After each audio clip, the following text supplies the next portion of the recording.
Welcome, this is AYEGBENI, a sports program on Voice Power Media Television. I am Daniel Nyongedem. In today's discussion, I have with me in the studio a young man, a vibrant young man. He's not just a lover of sports, he is a key player in as much as football is concerned. He is a former director of games, Faculty of Arts, University of Nigeria, Nsukka. He has, as a student, he's won back-to-back best player of the tournament. He has also participated in many football competitions and not just a participant, he has also been a key player. With me in the studio is Obiora. Obiora Chigozie, you're welcome. Thank you very much. Thank you very much. Okay, before we go into the discussion for the day, I want to look briefly at Yakubu AYEGBENI. Okay, Yakubu AYEGBENI's infamous miss at the 2010 FIFA World Cup will forever remain in our heart. Born on 22nd November 1982, Yakubu is a Nigerian former professional footballer who played as a striker. He was nicknamed the Yak. His performances in the 2002-2003 UEFA Champions League for Maccabi Haifa earned a loan move to English club Portsmouth, which became permanent as they were promoted to the Premier League in 2003. He has since appeared in over 250 Premier League matches. He has played for Maccabi Haifa, Portsmouth, Middlesbrough, Everton, Leicester, Blackburn Rovers, Guangzhou RNF, Reading, Kayserispor, and Coventry City, where he also played for Coventry City, where he was strolling for 2 minutes, according to what fans alleged. Yakubu is the 4th highest African goal scorer in Premier League history with 96 goals. He is the 3rd highest goal scorer in the history of the Nigerian national football team and represented them at 4 African Cup of Nations finals, the 2010 FIFA World Cup and the 2000 Summer Olympic, according to bsoccer.com. Despite all of his goals and his successes in the Premier League, Yakubu has never been particularly liked in his home country of Nigeria. A return of 21 goals in 57 caps is nothing to be sniffed at. In fact, he is the 3rd highest goal scorer in Super Eagles history. But Yakubu's time with the national team was fraught with tensions with managers and the media. Things came to a head at the 2004 Africa Cup of Nations in Tunisia when he flouted team rules about late nights and was sent home by coach Christian Chukwu, along with 2 others. 2 scoring, according to panelfootball.com. In his prime, Yakubu AYEGBENI was a thorn in the flesh of defenders. In our local news, Adewale Adeyinka joins Kwara United on loan from Aqua United. The deal will see to his brother also training with the team. New elective congress will hold in Edo State on 30th September 2022. That is when NFF new executives will be unveiled after the expiration of Amajo Pinnick's administration. Ahead of CAF Women's Champions League Zoro qualifiers, Bayelsa Queen will play Ghana champion Ampem FC this Sunday in Yamoussoukro, Côte d'Ivoire. The Nigeria Professional Football League, NPFL, is making proposal for the increment of teams to 24. If this is approved, the new season will be played in 2 groups of 12 teams. Having defeated Canada 3-1 in the last group game of the Under-20 Women World Cup in Costa Rica, our Falconers will face the Netherlands in the quarterfinals. Esther Onyenezide is the standout player so far for the Nigerian team, winning 2 out of 3 player of the match. Now, the main discussion for the day.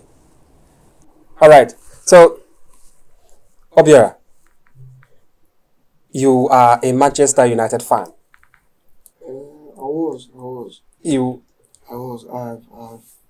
I've left that club. I'm supporting AC Milan now. Okay, why did you leave Man U? No, I put much passion in watching football. So to avoid high BP at this young age, so I had to leave for my former team, AC Milan. So that's where Okay, why do you prefer AC Milan to Manchester United?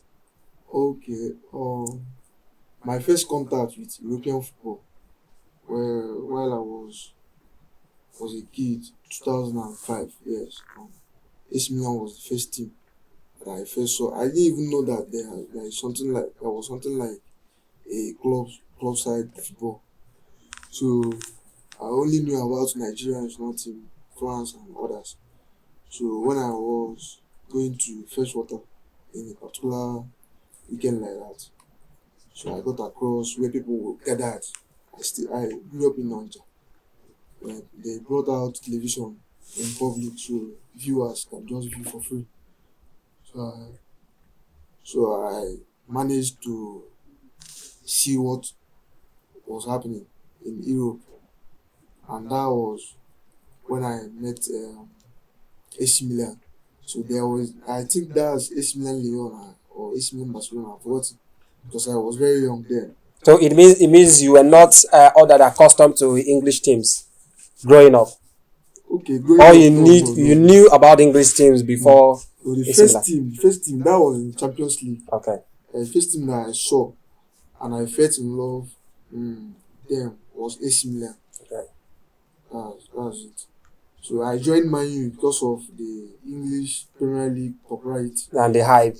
Because it is more common and popular, like in viewing. Yes. So I just joined Man U around 2008-9. So just to get along with peer discussion and other things. But the love for AC Milan is still there. So supporting Man U and their misbehaving, I must say. So I have to go back. I am aware you left Man U sometime last year. Of recent. Yes. Middle of last season. The period they were misbehaving, getting bad results. Yeah, I play in local realm. I play football. Yeah. So watching Man U alone, I don't think that it's very hard to be optimistic that this club will go far or will succeed in competitions that they are playing. So I have to leave. So before the season started, there was this hype that Man U is going to do well under Erik ten Hag, but first match started, Man U lost the game 2-1.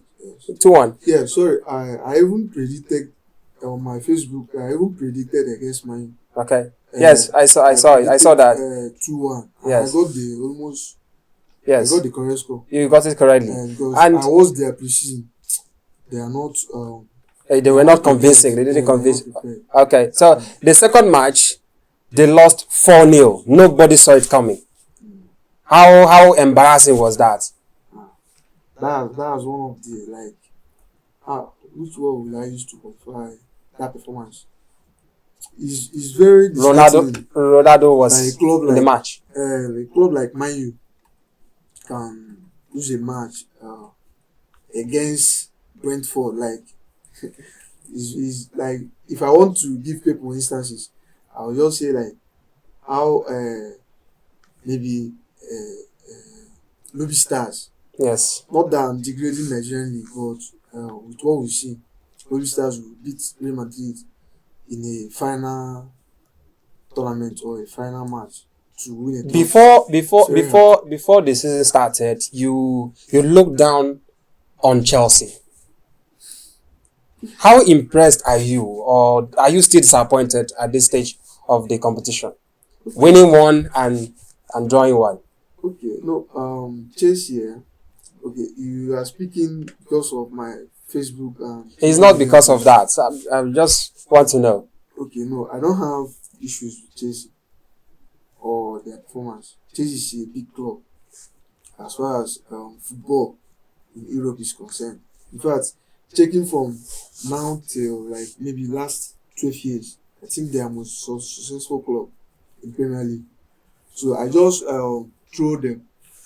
I just use like comic words and I just joke because Chelsea fans, they are fun to be with. Yes. And they agitate too much. So to avoid, to look for trouble or for banter. Comments or football banter. Yes, I just have to engage them.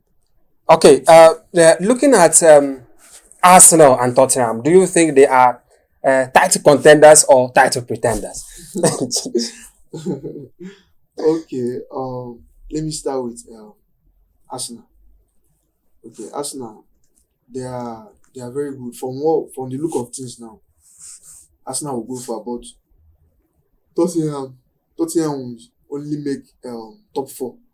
You think they will make top four? I can assure you that from my observation now, things can change. That's football, understand? And it requires much of consistency for you to make top four in Premier League because of the competition there. But in being a title contender, both of the teams, I don't think that any of them can win the trophy because since the arrival of Pep Guardiola in Premier League, things changed. In England? Yes, things changed. Um, Ferguson did similar thing that Who are you Pep Guardiola. predicting to win this season's Man City now. Man City? Man City now. So I don't think that the only people that can come close to challenging them for the title is Liverpool. And they are not doing well. So it's almost obvious that Man City will still win. Do you think that looking at the Liverpool team, do you think the absence of or the departure of Sadio Mane has caused havoc in the team? Is destabilizing the team? Okay. Many people have been saying that, and I support their school of thought because Liverpool, watching them, Jurgen Klopp, that's their coach. He focuses more on 4-3-3 formation and more of counter attack and pressing, like pressing in the sense that when the ball is in the opposition side or when the opposition are attacking them, everybody marks together, no matter your position. But where they are with ball, almost everybody, the defense are not that deep, like they don't go back much. So you defend and you attack. So the absence of Mane, why I flash back the affirmation is that Mane is a quick, he accelerates, he has speed, he's energetic, he's an African. So I think that his absence will cause some issues if not tackled because some things can change. Looking back at okay, let's go back to Man U. Who do you think is the solution to Man U's problem? Do you think we are hearing that Man U is about to sign Casemiro. They've also put Christian Pulisic in their list of wanted players. Who do you think will turn things around for them? Or do you still believe that the current team can turn things around? No. This current team, no. They cannot do anything. So you are of the opinion that Manchester United needs total overhaul? Yes. Well, talking with the first two matches they have played, you can attest with the coach's after-match interview. He said that he would have substituted all of them if that was possible. So, and that man made something. I made a statement in his first training. He said something like, "These people they cannot play 1-2." Why he came? Though I cannot, I don't have empirical evidence for that, but I heard that he made such statement. So for a professional team, to be unable to play 1-2, ordinary 1-2 that even in local realm that players do, is like very debasing. So I don't think that Man U, like this current team, can take them to that promised land. So maybe I am not a prophet. So maybe the new ones can change things. No, nobody knows. You cannot predict football. Like cannot say what will happen. What area do you think is the problem? Is it the attack, the defense, or the midfield? Okay, football is a team stuff. Yes. So when it's just like a chain. When a particular the chain, the structure, when a particular one opens, that means the others are loose. So I think that all the positions need to be worked on. But midfield is the heart of the game. So if they can get it right in midfield, things might change. They have Rashford, they have Martial, they have Ronaldo, they have Varane. The players are there. Players with quality. That's why I talked about that midfield. The Rashford and Ronaldo, the attackers, they cannot do anything without the midfield. And the defenders cannot do much without the midfield too. For instance, now that they are defensive positions, you can see they mostly play two central midfielders. That's Fred and McTominay for like 3 seasons now. But you can see that even with the presence of two defensive midfielders or central midfielders, as the case may be, they still concede goals. That means like that defensive midfielders need to change. Chelsea is preparing bid for Pierre-Emerick Aubameyang. Yes. Do you think he's a solution to the striking problem in Chelsea? Okay. Like I always say, you can't predict what will happen in the future in football. But from the profile of Aubameyang, he's a good player. He's very much experienced. So he can add something with the Chelsea's attack. But he's old. Yes, he's old, but you can check. The football is not actually age something. I myself as a coach, if I'm given opportunity, I even prefer experienced players than young players. I can just add few young players to the formation or team to get results. Check Juventus, check Real Madrid, and even some teams that have World Cup. They are not actually young players. They have much of experience. You need to have experienced players. So in talking about Aubameyang is experienced and he has already played in Premier League before. How worried are you that Sterling is yet to score a goal for Chelsea?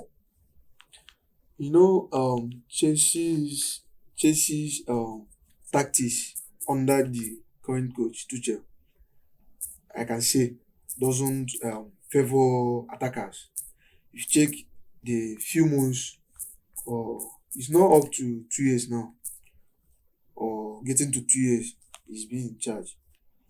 The goal scorers in the team, mostly defenders and midfielders. So I think that his tactics favors the defense and the midfielders. So it's not that those attackers, they are not good.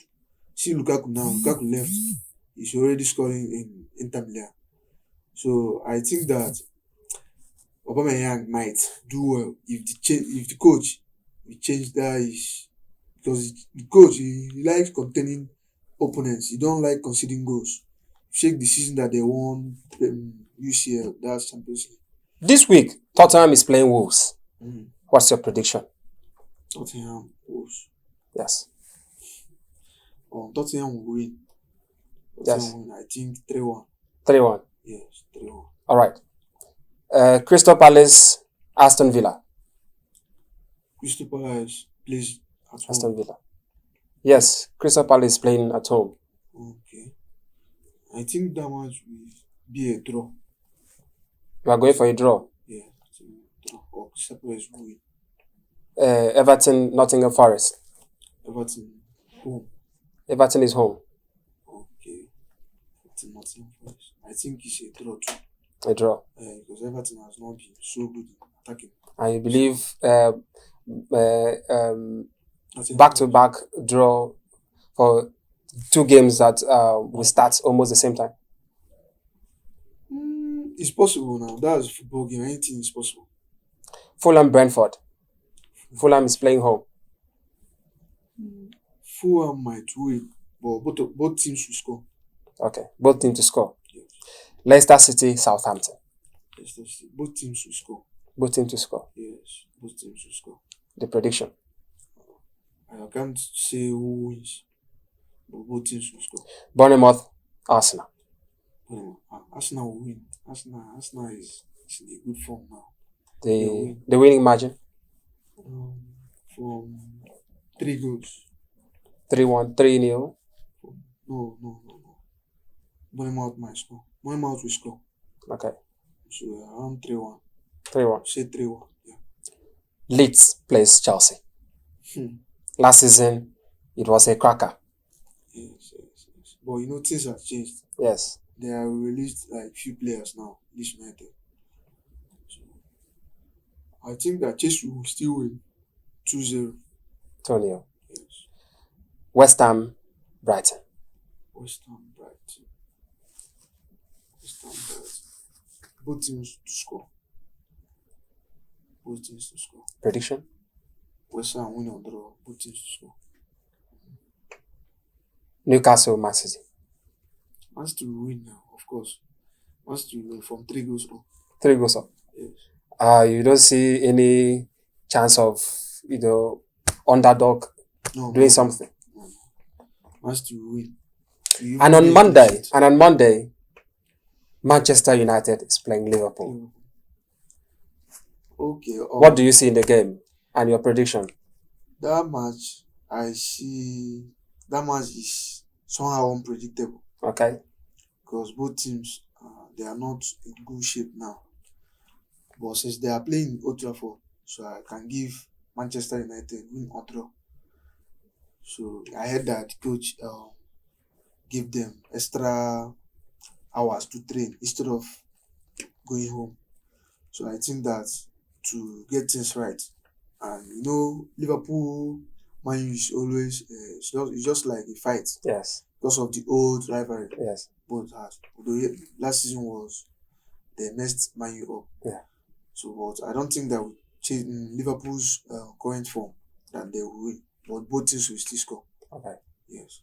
In La Liga, Atletico Madrid plays Villarreal and Real Sociedad plays Barcelona. Barcelona always win under 7. They are good in away matches. Okay. So I think that Barcelona will win. Right. So I give them 2-1 away. Away. Atletico Madrid, Villarreal. She draw. In Ligue 1, PSG plays Lille. Do you think the rifts in PSG will affect their performance in the game? The dressing room issues. It's possible because football is a psychological event or a process. So sometimes if you are not okay upstairs emotionally, apart from your physical abilities. Over the years, it's not just Mbappe that has jostled for the penalty with the player. We've also seen situations where players like Cristiano Ronaldo and Carlos Tevez, they've also jostled for who will take the penalty. We've seen situations where Eric Lamela and Yoon Sung-min in Tottenham. We've also seen Drogba and Lampard.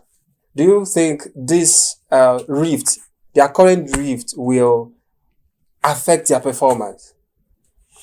Like I said, it might.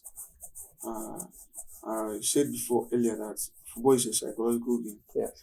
So even in local realm, if you as you Daniel now, if I have issues with you outside the pitch, I might take it to the field. Depends on my behavior. You can enter in a nice position to score, and I see you there. Since I had issues with you, I might cut you off. It's either I lose the ball or I give it to another teammate. In Serie A, how impressed are you with Jose Mourinho? He won his first match 1-0 against Salernitana, the first match. Yes, Mourinho's Roma surprised me because Do you think he has brought back the old glory in Roma? Roma has never been a big, like the main team in Italy. Okay, the force to reckon with. So when talking about Serie, you first talk about Juventus, AC Milan, Inter Milan before talking about Roma. Yes. So I think that from what he has done, he's good to go. They will just do good, but they won't go far as winning Serie A. This weekend, Roma plays Cremonese, and after that they will play Juventus. What's your prediction in the match? Roma Cremonese. Roma away or home. They are playing home. Roma will win. Roma will win. What's the 2-0. margin? 2-0. Yes. Okay. Do you think playing Juventus in the next match will affect their performance? It's a league stuff. Do you think they will rest players? No, it's a league stuff. It's a continuous process, and the league is still in like an embryonic. How impressed are you with? Stage. How impressed are you with the depth in the squad, the Roma squad? They are good. They are good, but they've signed Wijnaldum. Yes, Matic, but Yes. Smalling. They are just old players, like old men. Although I said that I prefer experienced players, but I don't think that they can challenge the likes of AC Milan and Inter Milan that has a big number of young players. So, because young boys are very energetic. So at some point in football, you still need young boys' energy. In the Bundesliga, do you think Dortmund will swing a surprise? Dortmund, no. Bayern Munich will still dominate the league like usual. As usual. Okay. This weekend, I think Dortmund plays Werder Bremen. And Dortmund is playing home. Dortmund will win. Your prediction? 2-1. 2-1. Yes. Okay. Thank you for joining us on the show. You are still on to AYEGBENI, a sports program on Voice Power Media Television. I am Daniel Nyodem. You've heard it from our guest, Obiora, as he gave analysis on the weekend games for the weekend. Thank you for watching. We look forward to having you next time.